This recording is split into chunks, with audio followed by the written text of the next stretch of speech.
Hey guys, good morning and welcome back to this week's edition of What the Heck Do You Do? A weekly podcast where we highlight business owners doing different and unusual things. I hope everybody had a Merry Christmas, Happy Holidays, and enjoyed some family time. Ironically enough, our guest today, Sarah Joy. That's a very holiday-themed name, so that works out well.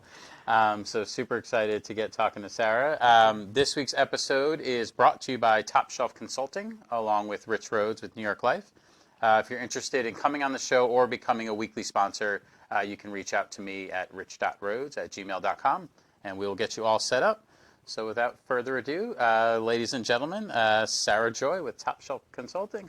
Hi, everybody. How are you? I'm great. Thank you for having me. Absolutely. Did you have a good Christmas? I had a wonderful Christmas. It was very sweet, better than I thought. So, awesome. Yeah. Good. Yeah. How about you? I had a great time with girlfriend's family. We bounced around and we got to see everybody, and so it was really good. It's sad when I can't be home in New York with family, but it's always good to be around a lot of people. New York is home? Yeah. You're a long way from home. I am. Oh, so.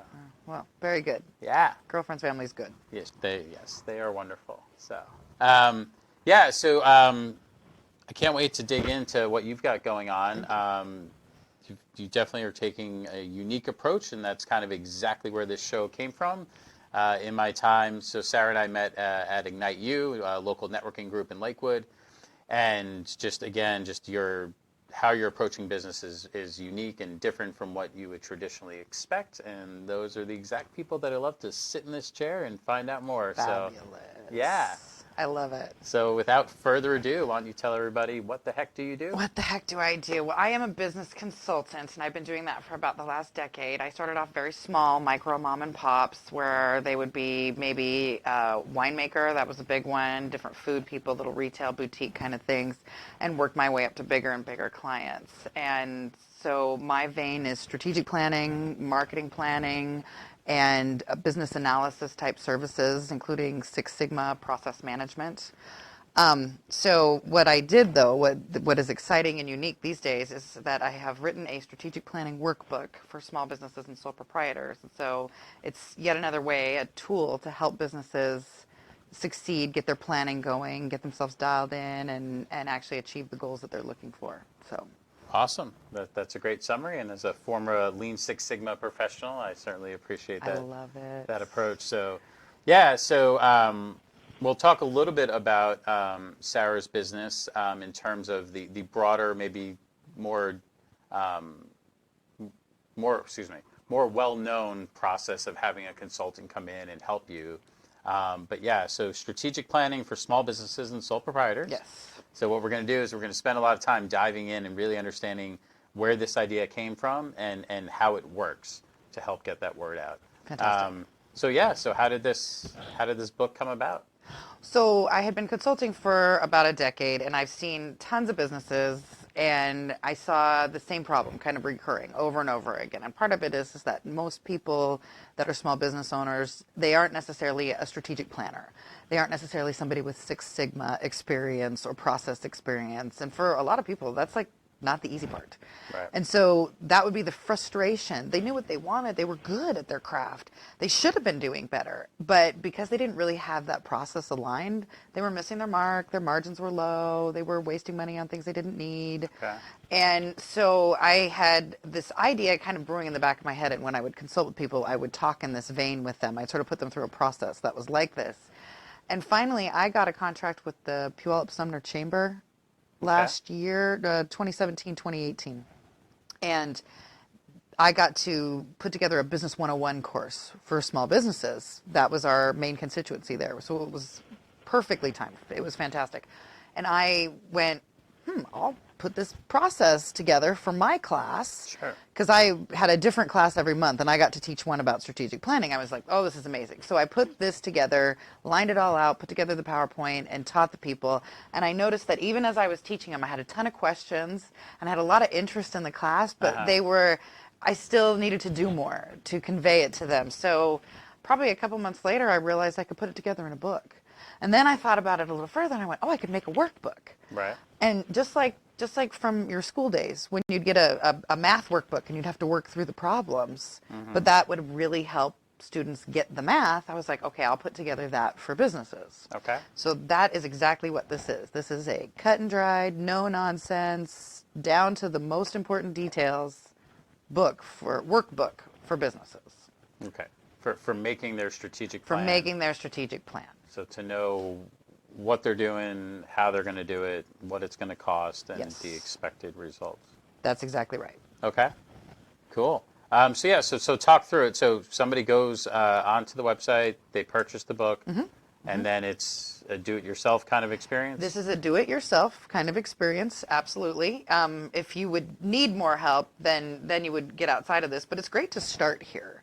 This is great for any business that doesn't really have a strategic plan. This is a great place to start and to see whether or not this is enough for you to work through. Now, granted, some people might still just get lost with it, but there's a lot of people that this would be enough. This tool would be enough for them, and they could get a business plan together with that.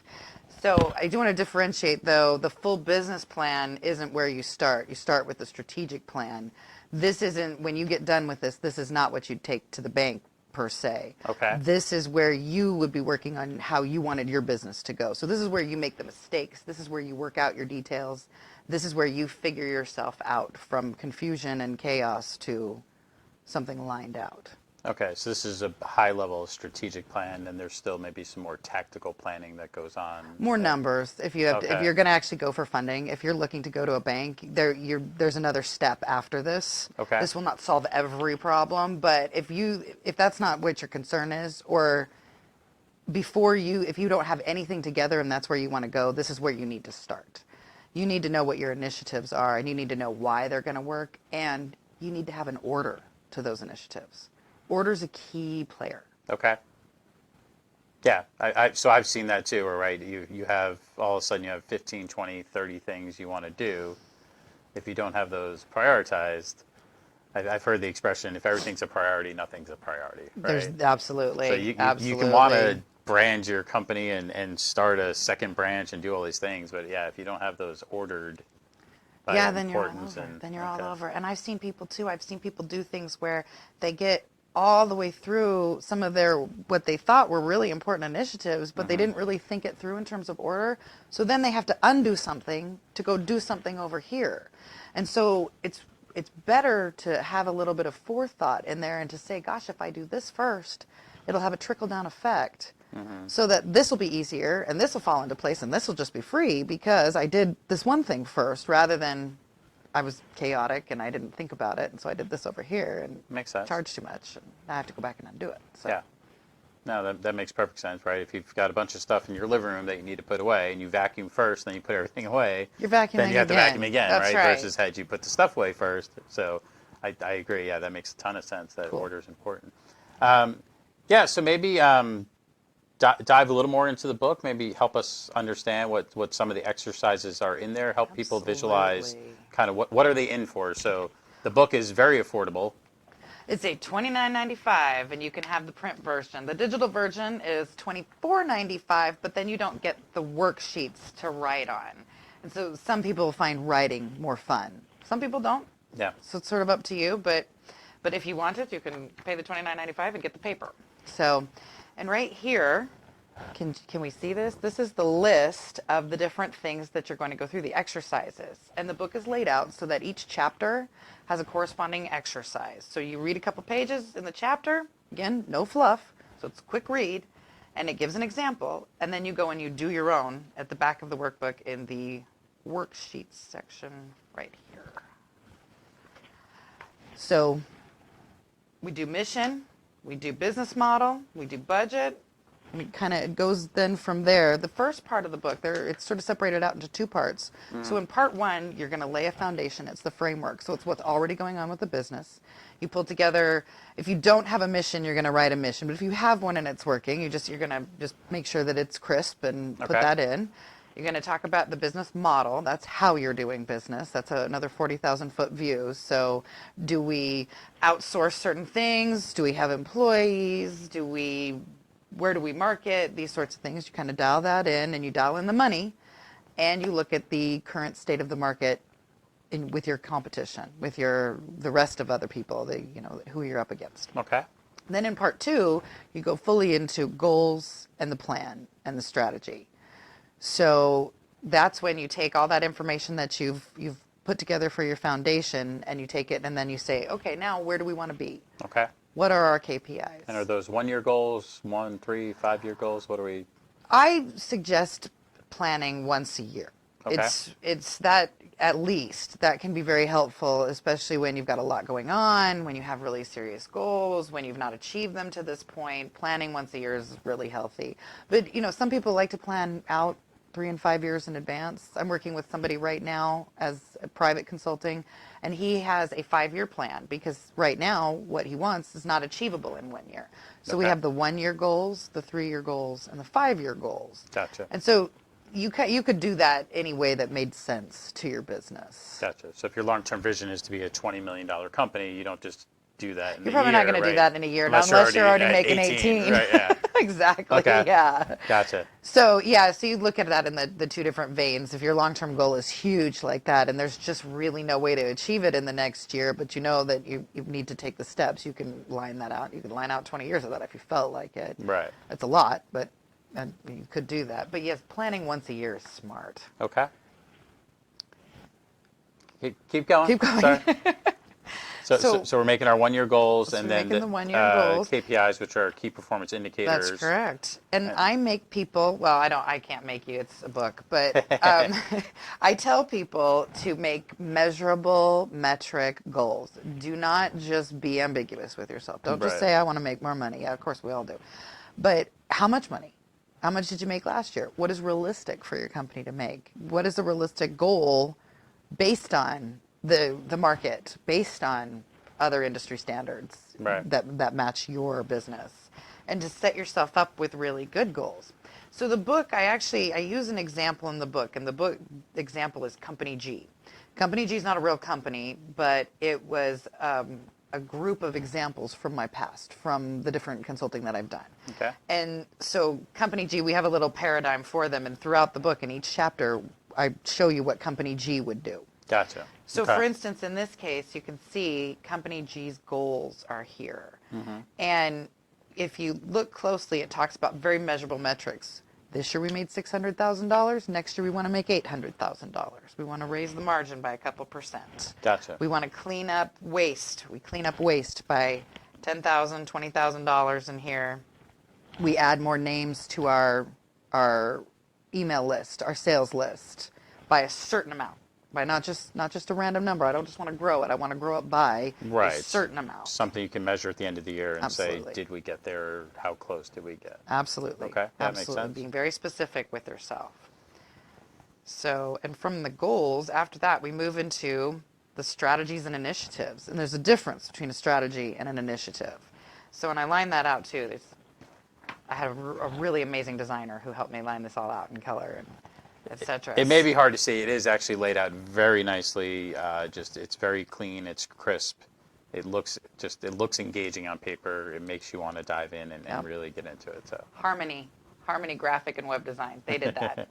So, but a strategy is the method you're going to use to reach the goal, and then the initiative is the subset of strategy. So the strategy may be, I want to sell a retail product group on an e-commerce website.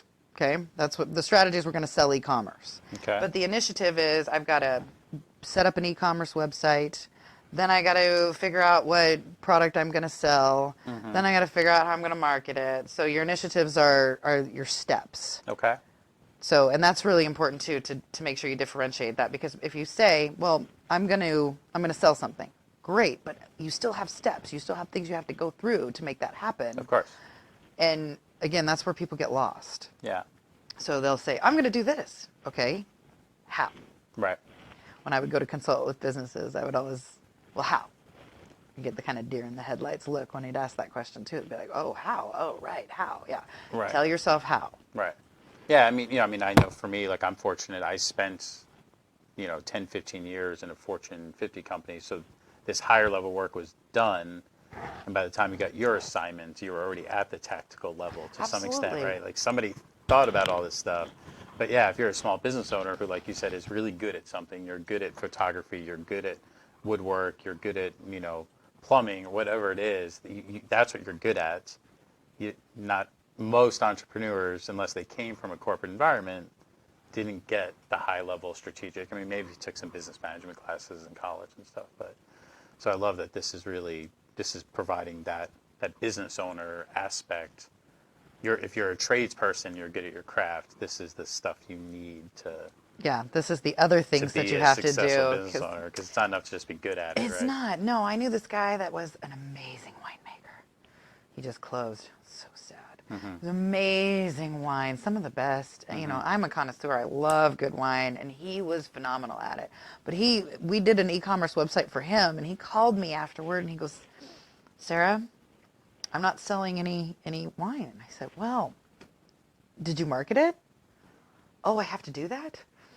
That was his response. Mm-hmm. I said, "Well, yeah, yes, because there's a set of initiatives that have to happen in order for you to achieve your strategy and for you to achieve your goals. There's things you got to do." Yeah, right. he was really good at making wine, but not so good at selling it. Yeah. So yeah, you have to think in those terms. So Yeah, makes sense.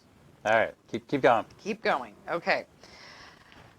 So, for instance, one of the big things that I focus on is the money. And rather than more of the ambiguous aspects like, really getting the mission statement perfectly right, I tell people all the time, if you're making less than $1 million in top line revenue, your mission statement is pretty much you want to do a good job. You don't want to spend too much time on something like that because it's not as helpful. But understanding where your dollars are going, how they're going, whether or not those dollars spends are actually producing that return, those things are hugely important for a small business owner because the level of failure that a small business owner is subject to is huge. Right. It's hard to make it, and wasteful spending is a killer. Yeah. So we focus a lot on cost and cost analysis. So for instance, I think this is chapter 7, is cost analysis of your initiatives. And I go have people do a deep dive in here on what are you actually going to spend on what you want to do. So at this point, we've done a strategy. We've identified some initiatives that will support that strategy. Yes, sorry, but, you're right. But now we need to, I just want to paint the picture now. So that way, because if it's $1 million project to achieve $20,000 of revenue, yeah, it's probably not the best idea, no, right? No. So you've brainstormed what you think will get you there, and now you're scrutinizing those solutions. That's perfect. I even use the word brainstorm in the book. Okay. So so you're gonna brainstorm with your strategies and initiatives, and you're gonna put all the stuff you want down on paper first. So you're gonna say, I want this and this and this and this, and it's gonna be amazing, right? And without asking yourself, can I afford that? That's not the time to do it. Right. Do the things you think are going to get you there first. Right. Get them on paper. Okay. First you brain dump and put everything that you want. Everything that you want, even I want fairies and flowers. Okay, fine, put that on paper. But then once you get through, you're lining out of all your initiatives, and here's Company G's initiatives, and they're categorized here, and that's also important. They match goals. But then they go through and they do the cost analysis.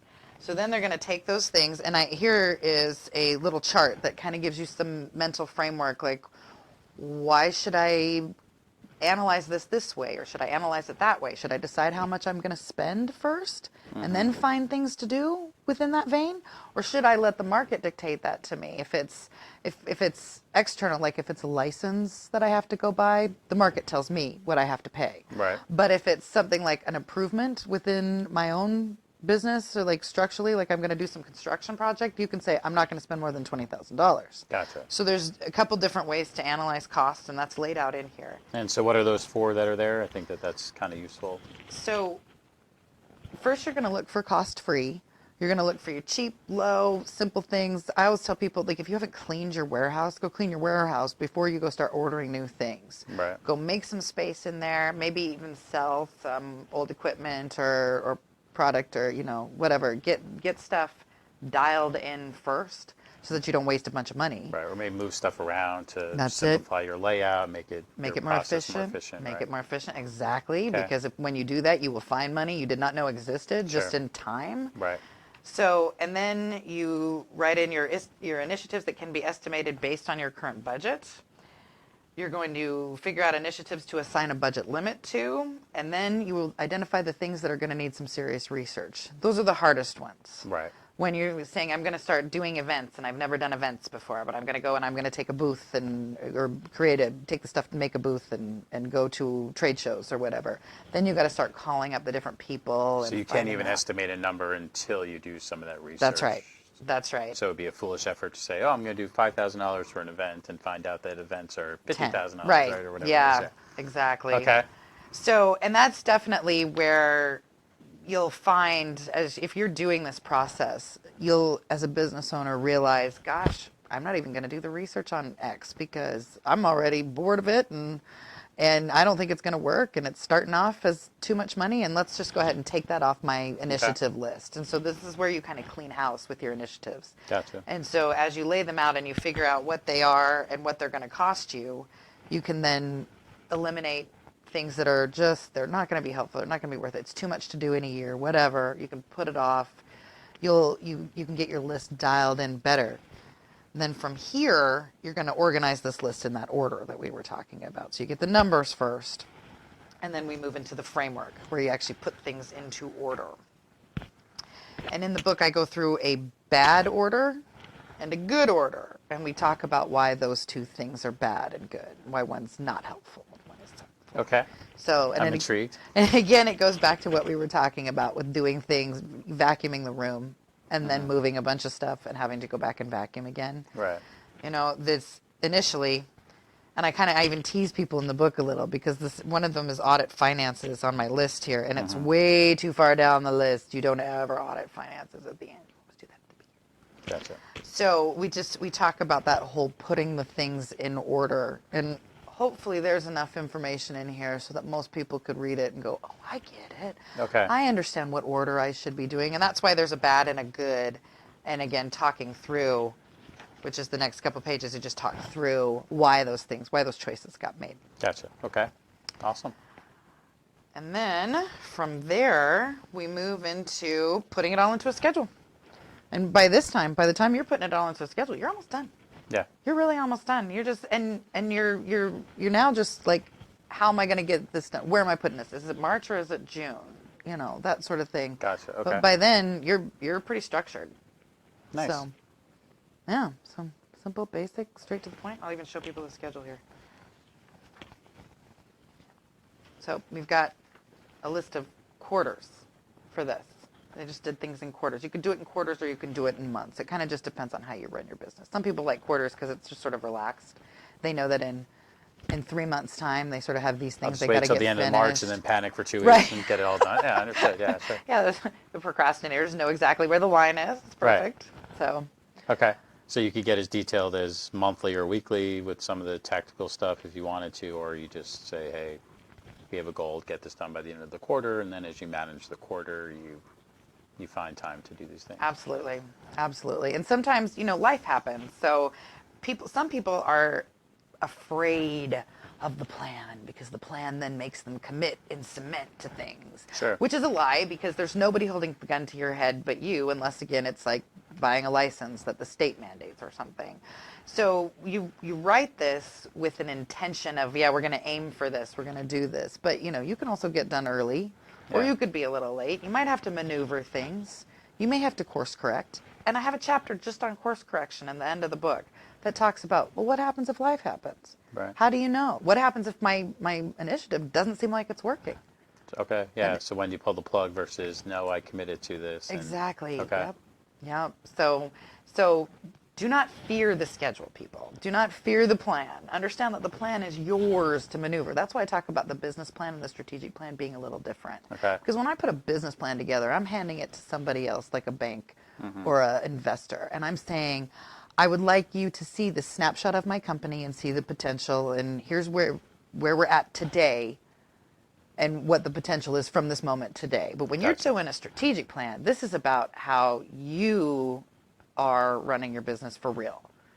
And so it's more for you. It's inward facing versus... Absolutely. Right. This isn't what you put on your website and say, here's our strategic plan. This is our... Not unless you have put it in concrete, which I wouldn't do that. I just wouldn't do that. Right. You know? Okay. But you can always say, our mission is this on your website. You can always say, we are aiming for this. You can always say that, our launch is in 60 days when you're trying to advertise. But when you got to figure out whether or not something's going to work, Yeah. that's not something you tell the bank. You Right. don't call the bank and say, I'm not sure if this is going to work, but we're going to work on it. Never say that. Do they not like that? No, they tend to panic on stuff like that. Understood. So No, that's it in a nutshell. It's no more complicated than that. I tried to make it as simple as possible. I think easy is one of the most misused words in the English language, so I will not call this easy.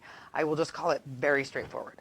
right. If you don't know how to get a plan on paper, this is a really cut and dried point A to point B kind of approach. Yeah. And that was what I wrote it for, was to try to take that mystery and the confusion out for business owners, so they could just say, oh, that's all you want from me? Oh, okay. Do A, do B, Yeah. do C. Yeah. Well, and so what I love about it is I think people can fear consultants for fear of they'll come in, make you think you don't know what you're doing, and then tell you that you need them for 9 to 12 months and it's going to cost this much money, that type of thing. Versus, hey, this is almost like prove it to yourself that you don't actually need me. If you work through this workbook and you have an awesome plan and your business rocks and rock and roll with it, then great. It turns out you didn't need it. Well, good. You got what you needed for $30. I love what you just said. I love that. Yeah. Versus, give it a whirl. And if you're like, you know what, bam, I'm a wood shop guy and I don't do this garbage, right? Well, then that tells you if you're not hitting your goals, then you do need somebody to come in, give you that guidance and provide that support. So I do love that you made kind of this. I always, whenever I meet with like people in our networking groups and stuff, I look at sort of the barrier to entry. Yes. If the lowest price tag on your shelf is a $2,000 or $3,000 engagement, that's going to scare off so many people. So I love that you have like a $30 front door, and if everything goes great and you're rocking and rolling, and a year later you say, you know what, I killed it, I'm really good at this, I think you're happy, right? Oh, Just yeah. tell your friends about the book, right? Yes. Kind of thing, like Yes, that sort of thing. Versus, oh man, I missed the opportunity to come in and make a bunch of money. Like, no, you guys were successful. That's what you believe in. That's your goal. And if you can do that for $30 and some of your own time, it's a win, right? Well, yeah, absolutely, absolutely. And be leery of the consultant that tells you you're going to need me for 9 months and it's going to cost you more than you could ever possibly afford. And make sure that they can line out on paper how they're going to help you, because that might not be true. Yeah. They might be inflating their bill just a little bit. So just to, we said we would talk about it for a minute. So to me, the book makes a ton of sense. Everybody should start there if you own a business. Give it a whirl, see how your current planning stacks up to this. If you're already doing a good job, you might just learn 1 or 2 new things. If you're not doing any strategic plan or you're doing a poor plan, this might get you back on track. So it seems to me everybody should start there. But so let's say somebody starts there and they're like, you know what, I'm a really great plumber, I'm a really terrible business person. What is the other side of your business where you do, broader engagements look like? Very good. The first thing I would suggest is, if you want to talk to me, I can do a 90-minute strategic planning session with you over the phone, Skype, in real life, kind of depending on where you're at, where, again, very reasonably priced. I charge $250 for that. And we can just talk more about what you need. This is another thing I run into all the time. It's an interesting phenomenon. It's happened just a couple weeks ago. There was a gentleman in an insurance business. He wants to start a new arm of the insurance business. Okay. And we met, and he said, I think I might need your help. I don't know what I want. Okay. So I go and I sit down with him, and after 90 minutes, he's suddenly able to put on paper all kinds of stuff that he was not able to articulate initially. Yeah. So for a couple $100, he got a answer to a bunch of his questions, and he didn't need to hire me anymore than that. He figured out what he needed in 90 minutes and got to that next step. Now, would he hire me again for another session? He actually called for something again more recently and said, okay, I might need one more visit with you. But still, we're not breaking the bank at that point. And he's getting a lot out of just being able to talk through some things. And so that is on offer. And then I will do a full planning session with the person. I will put you through this. I will hold your hand. I will talk you through all of your crazy points, and we will do the work together. Gotcha. And then I even type it up for people and I take how the worksheets are laid out. I take that sort of thing and I put it together in a little plan and hand it over to them. And that is something more committal, definitely bigger. But yes, I can do that for people who absolutely just, I'm a wood guy and I just hate this. I don't want anything to do with it. So yeah. No, I love it. You have different levels of service based on the need, and so yeah, I think being a business owner can be a lonely place sometimes. And so it is. Yes. you're almost like a business therapist, right? At that point, it's like the 250 gets you a couple of sessions to help you know what's stopping you. You're just there to help pull it out of them and Absolutely. help them locate it. And Yeah, it's just like it's having that sounding board to talk through some stuff. Gosh, I don't like this. This isn't working. This bothers me. Well, what about this? Right. Oh, yeah. Hey, yeah, you're right. That might work. Yeah. Gotcha. Sometimes just an outside pair of eyes too Sure. can look at the business and it'll be staring you in the face, but it's just like when you do your own editing. After a while, you can't see the mistakes. Yeah. So. Well, then by working with you, they have the benefit of seeing somebody who's seen a lot of different businesses and pitfalls and things that have worked really well. And so it's getting access to all of your experiences over the last 10 plus years of good, bad, this worked, this didn't, I've seen that fail, I've seen that do really well.